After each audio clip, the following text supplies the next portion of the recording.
Hello, this is Hunting Fields by Dr. Peter Colla. Chapter 9, Supermen are made, not born.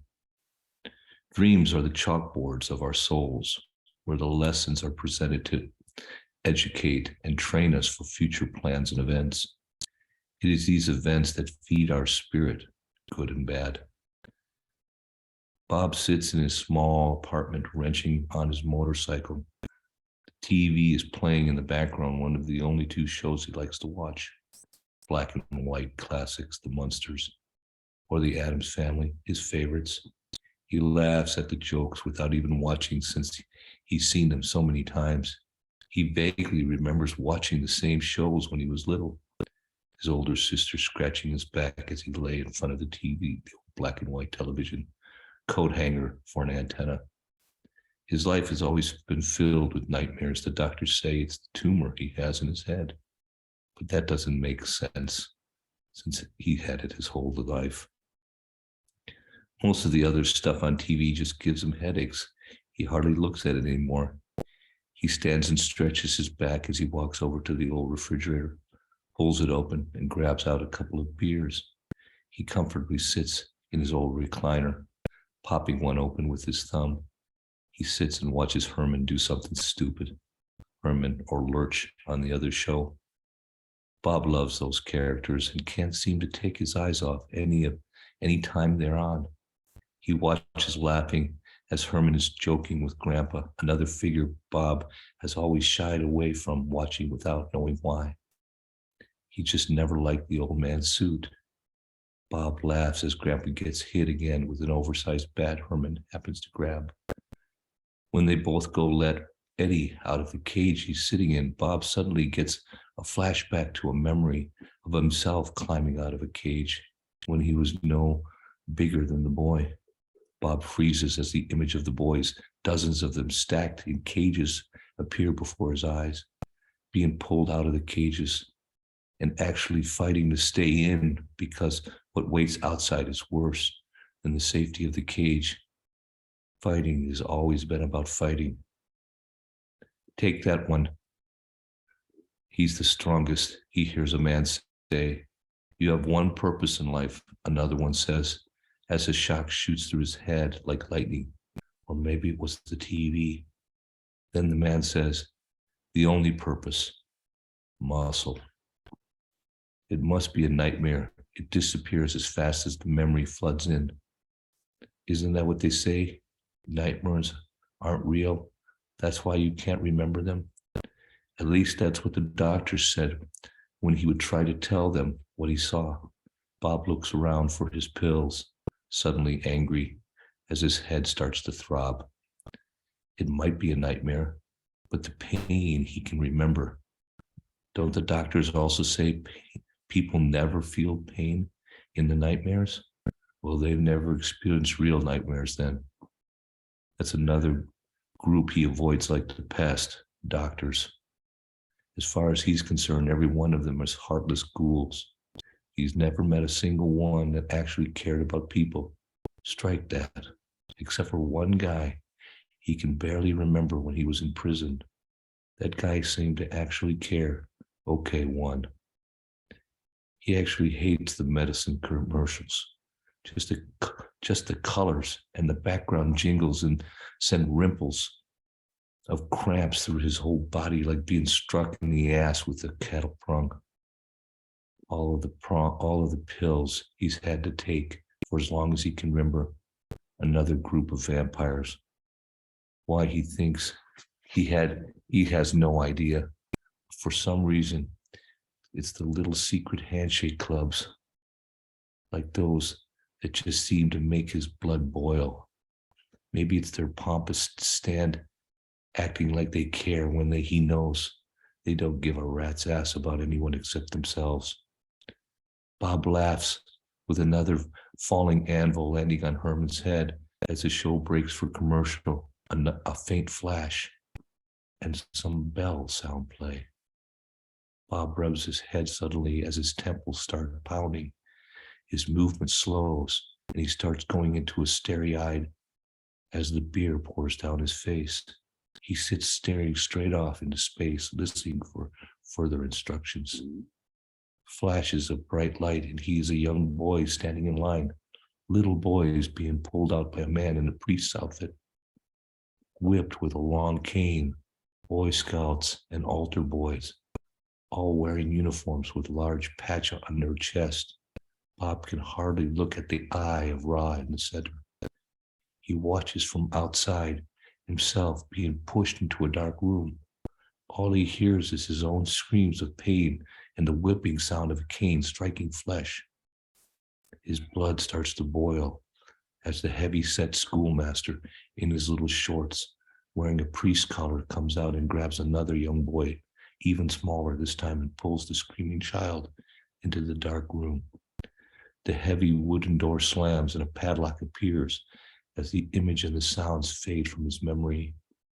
Another bell sounds. He's walking into a bar looking for someone. The image is a photo in his head, a man who punishes children. His hate and anger build as the memories of the child abuse flash in his head, and all he can think about is this man is the one responsible for all that pain. He hates the man's face, and he hasn't ever met him. He wants so badly just to hit him. He looks around for something, anything he can use to kill the man. Always take the weapon from the scene. A bottle, an electric cord, a knife, a magazine, it doesn't matter. If he doesn't find something soon, he'll just use his hands. Target acquisition, analyzation of the mark, choose the weapon, secure the mark, execute, dispose of the identifiers, return to base. Another flash of music playing, Freebird blaring, and flashes of a club. As he enters, he walks up to a group of businessmen sitting at a table watching strippers. Bob glances at his hand, holding a gun, wearing his black assassin suit and dark sunglasses, the only sign he was on business. The 4 shots to the head of all the men sitting, and the screams of the dancers are muffled by his own casual pushing past the bouncer and the doorman, who don't dare even to look up at him as he steps outside into the bright light of the day. The static sounds in his ears are the same as the noise he would hear as a child when the TV was left on while he slept. Another face of a man slapping a woman and beating her with his fist. A different man, even larger than himself, shoots a woman in the head as she pleads for mercy. He sees his own sister's face in the eyes of the woman as she is being beaten repeatedly, pleading for him, someone, anyone to help her. The anger he feels towards the large men is almost uncontrollable. Bob grabs the large man. The man is dressed in a suit like himself, and he recognizes the face. Little Joe. He lifts the man by the neck with one arm, slamming him up against a pillar with a thud.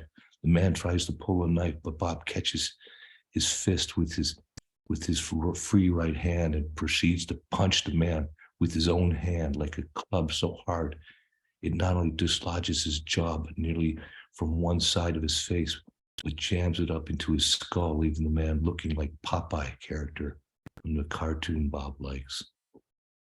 Bob holds him against the wall, squeezing the knife hand as he contemplates slamming it into the man's neck. The dying little Joe just stares back in wide-eyed horror and anger. Bob curiously stares into the man's eyes as a shadow first appears in the dying man's eyes and then fades as Bob realizes he's already dead. All he hears are men screaming at him, "What have you done? He's a Fed." He drops the limp large man into a sitting, grinning heap.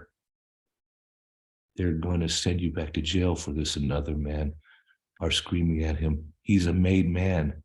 You can't touch him." But nobody restrains him or even confronts him as he sits back down and finishes a beer at one of the vacated tables. Bob just pulls out a black card with a single red eye etched on it and tosses it onto the chest of the dead man. Not the mark expected, but what the fuck? Another swap wrap gone. There are plenty more where that one came from.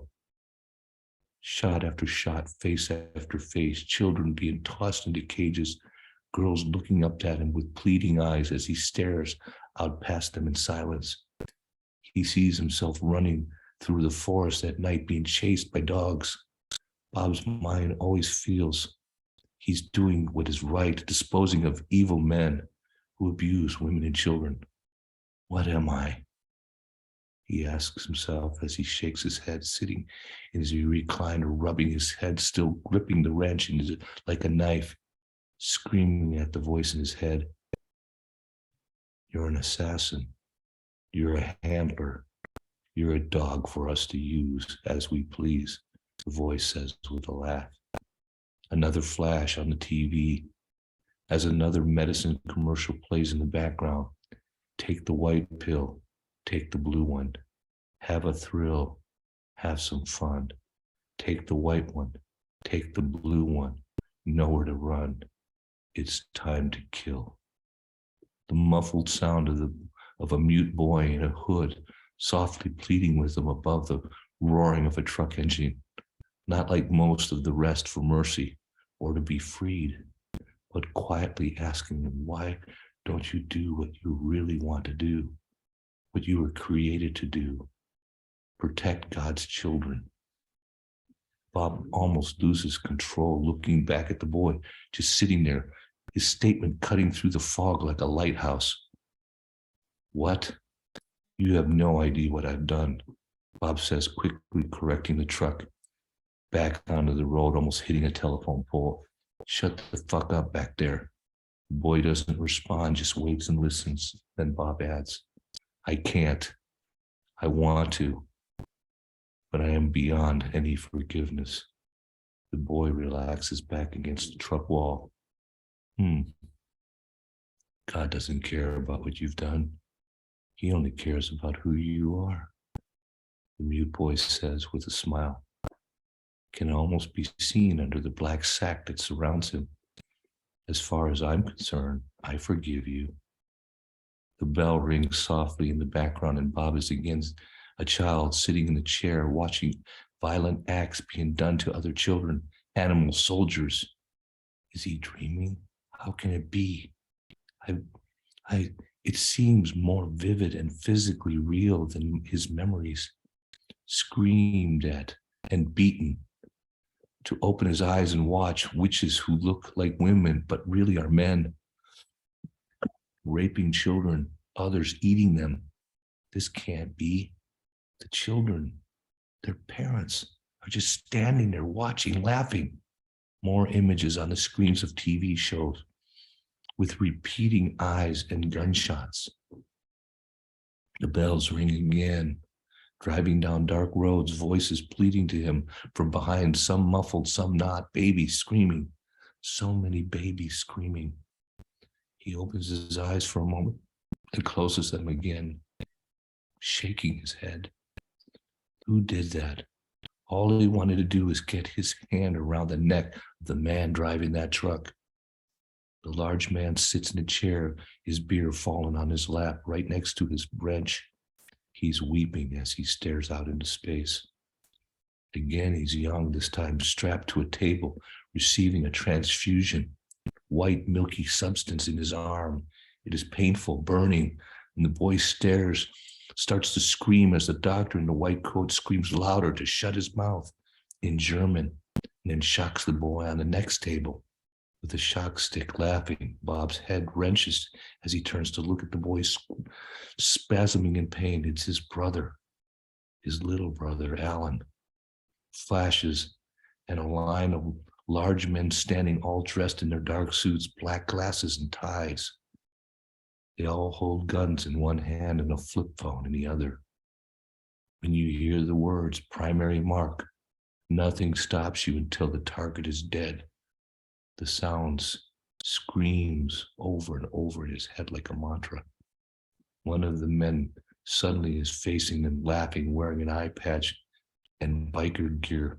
You fools, you are nothing but tools. A flash, and he looks at his hands, and they're covered with blood.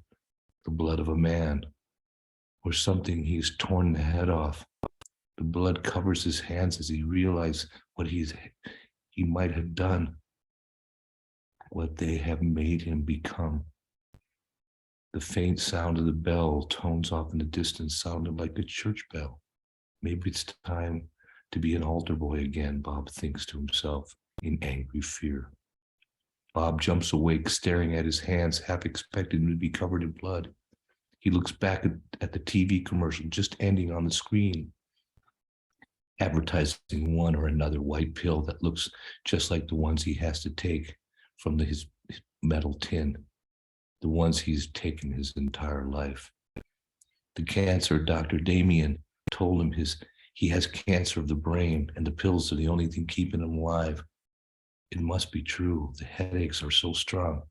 He's had on more than one occasion wanted to take his own head off. But there is always that voice in his head, not yet. Take the pill, we have more work for you to do. Bob's eyes suddenly glance over to the black flip phone sitting on the middle of the table next to him. He's never knew it was there. His head hurts. He instinctively reaches next to him, grabbing the familiar tin off the table and flipping it open. He extracts 2 white pills and pops them in his mouth, washing them down with the remaining beer from his lap. Just then, almost on cue, the black phone rings. That same ring in the same 2 bell tone from the commercial. Bob's eyes glaze over as he stands up and answers the phone. He does not say a word as the sound of whoever is commanding him plays loud in his ear. His mind records every word, target, and the aspect of the assignment as the final words are spoken, and then only one that he seems to hear, primary target. Then nothing as he closes the flip phone with a snap. He silently walks with his phone in his hand into the stark bedroom and opens the closet all the way. Not much there except his motorcycle jacket, a couple of hooded overhaul jackets he wears to work, and in the back, his black suit. He grabs the suit, setting it robotically down on the bed, and he starts taking off his button-work dress shirt to get dressed. Moments later, Bob exits the small house. As he quietly walks down the road at night, nobody looks at him. Even his Mexican landlord knows better. He quickly goes back into the house, and he starts to step out, seeing Bob walking by. This same pattern is repeated all the way down the street. If people do happen to be outside, they quickly go back in their own houses or cross the street and walk the other way. Bob, in a flash, wakes up pushing a broom in the corridors of his janitorial job at the candy cane storage facility. He's been there since being out on probation. He glanced at himself in the reflecting glass of one of the off-limit corridors. His heavy wooded canvas jacket gives him an almost dark reflection of himself since it shadows his eyes. This job is not so bad. Other than Chimmy, the hunchback, not exactly the horrible place to work. Plenty of food. It's always left in the storage room. And other than the deliveries, he gets to work alone. He would prefer his driving job back, but since jail, they said he needed at least 6 months probation before getting back his operator's license. He has no idea how long it's been since he has these blackouts all the time lately. This happens so often now he hardly blinks when he suddenly wakes up a month later. The doctor says it's a product of his schizophrenia or PTSD from his service, neither of which he has any idea when it began. He just has had it as long as he can remember. Bob remembers very little of his youth, as a matter of fact, except a few flashes. And being bigger than pretty much anyone else, he hardly remembers anything. He sees the face of an older sister, Norma, and quite a few images of snow, even though he's lived in the desert his whole waking memory, perhaps his whole life. When he started working in his maintenance job, he was doing now, and pretty much all the time, when he wasn't sitting at home driving a truck or something. The buzzing in his ear is constant, and it seems a bit softer here. Always working, always busy. I guess that's the idea. He does remember being given white and blue pills since he was a child. The doctor, or perhaps it was his mother, told him he had cancer. These were chemo pills. The other thing that prevents him from having strokes, seizures, or more episodes of schizophrenia that he's always just believed account for his long and frequent memory loss. School is a blur. He seemed to be in and out of jail so often he hardly seems different, filled with the images of juvenile detention, fighting bullies, long-haired older friends, military training, or sometimes soldiers in black who pushed him around more than he might like, but usually never long, and certainly not after he started fighting back. He might have been in Vietnam, but he has no memories whatsoever from them, other than people telling him it was so. He thinks he played sport, weightlifting. He lifts weights with one arm. Big men can't lift with two. Yet these seem to also be always in prison. For the most part, remembers only hitting metal doors, some with bars on them, with his fist denting them and not hurting his hand at all. In that respect, he's always been stronger than anyone he ever met. He does remember one fact: he hates sleeping, especially at night. Recurring dreams of ravishing dogs and screaming children, demons, white-faced clowns, doctors laughing and inflicting pain, or green-clothed leprechauns on horseback chasing him through the black tree-lined forests. The doctor tells him they are merely his imagination, deflections of the war, but considering they're all in color and never change, they seem more real than his own memories of the real world. The dreams are so vivid and recurring that he can hardly drive through the forest roads with his truck at night without starting to sweat and shake profusely. Some might say that he has had a passionless life, never married, no children, at least none he could remember, or certainly none that have ever claimed him. It's not that he doesn't like women. They just all seem to be afraid of him, all except the one sister he remembers, and says he doesn't mind living alone. Why bother? Standing well over 6'5", yet with his thick build, many people often mistaken for being at least 6'8". That's okay, because they don't bother him when he doesn't want them to. Pushing the broom, mopping the floor, and the occasional call on telephone from the boss, giving him another assignment to drive the truck, and off he goes. The funny thing is, while he has memories, single snapshot like memories of driving the truck, he can hardly remember where he's ever been, what he picks up, or who he even talks to when he drives. He does remember all his rides on his Harley. The fat boy with his wide build fits his frame. There again, the guys he hangs around, for the most part, he just tolerates them. Are they even real? Are they dreams as well? A couple of them he met when he was in jail, like his cellmate, crack pipe. Not that the guy smoked crack, well, maybe he did once, but he was one of the best safe crackers in this side of the Mississippi. Another handler like him. But when the guy decided to steal from one of the bosses, it was time for a reconditioning. Many of the others he met in jail, most of the guys he rides Harleys for, were just themselves in jail at least once or twice. A few dirty cops like Little Joe, whose jaw he sent jamming into his brain with one blow before he quietly departed the world. Hard to say with him, a cop, a mobster, but then again, he might have been a garbage man. Hard to keep it all this shit straight. Wannabe mobsters. Mostly burned out old drivers like him, faces like Tom, Big Mark, Luke, Tiny, Anthony, even Crack Pipe, and Alan. Oh yeah, Alan. He hates Alan.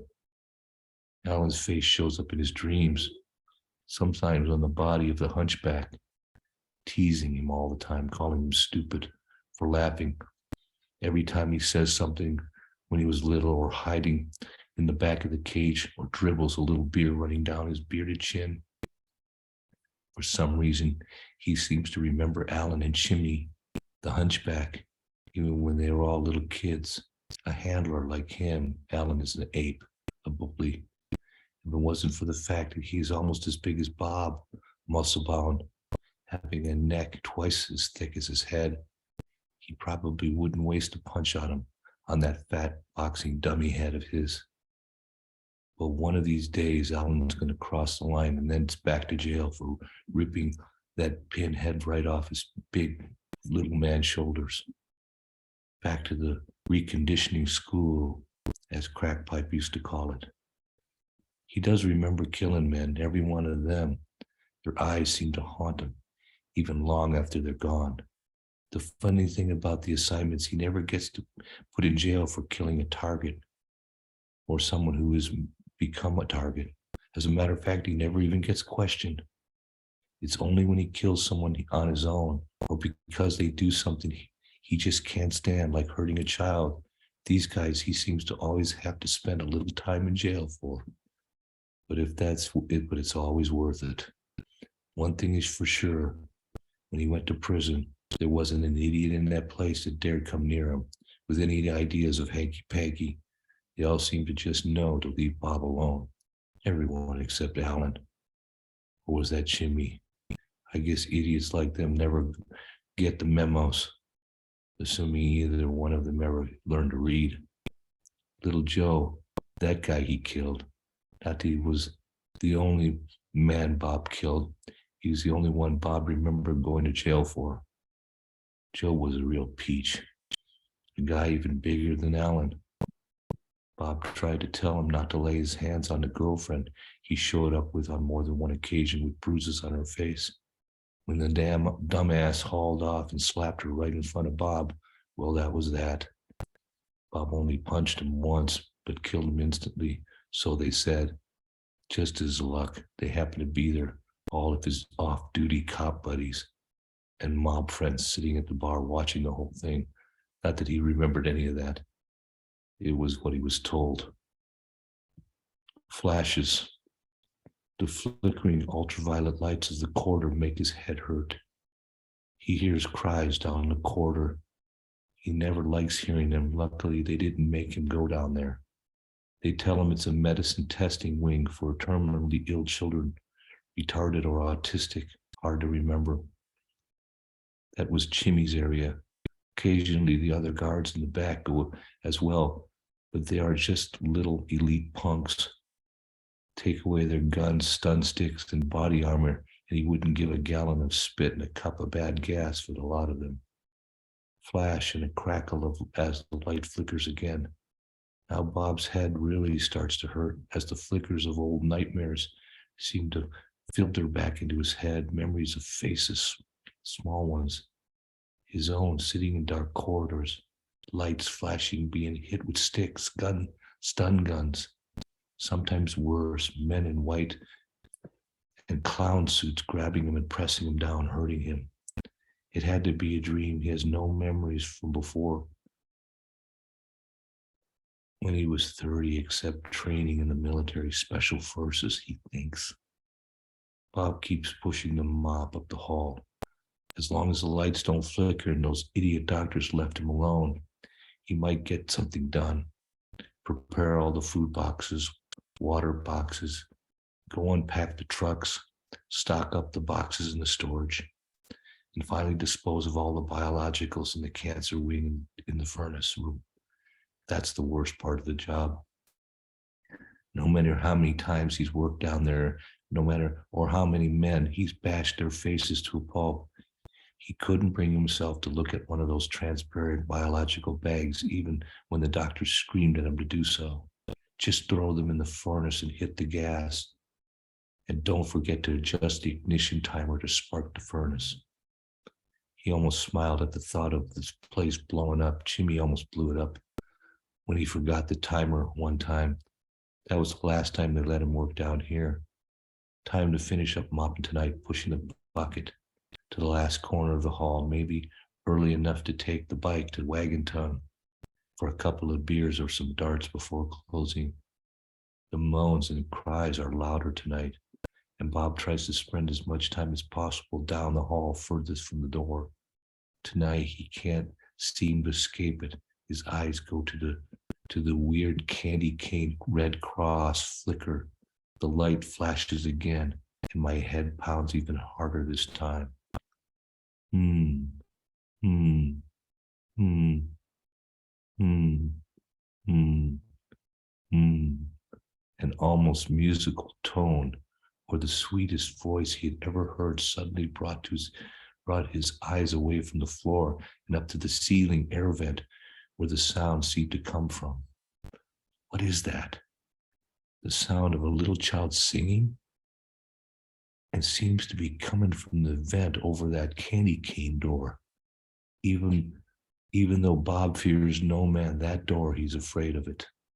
That weird cross, that large candy cane with his extra arm at the bottom. And as far as he can remember, he's never gone inside his whole life, even in his dreams. He walks cautiously up to the door, listening to an almost angelic voice. He has the most angelic voice he has ever heard, humming what sounds like a song. Amazing. As the lights flicker again, no pain in his head. He closes his eyes and can almost see the angel's face behind the voice. And even though there are the sounds of distant cries and moans, it's almost as if he doesn't hear them anymore. Then suddenly silence. The air goes thick and he feels the irritation behind his eyes again. Yep, too late. His hand is already on the push knob of the double doors, and with one push, he steps inside. That was chapter 9 of The Hunting Fields. Tomorrow, chapter 10. Have a good night.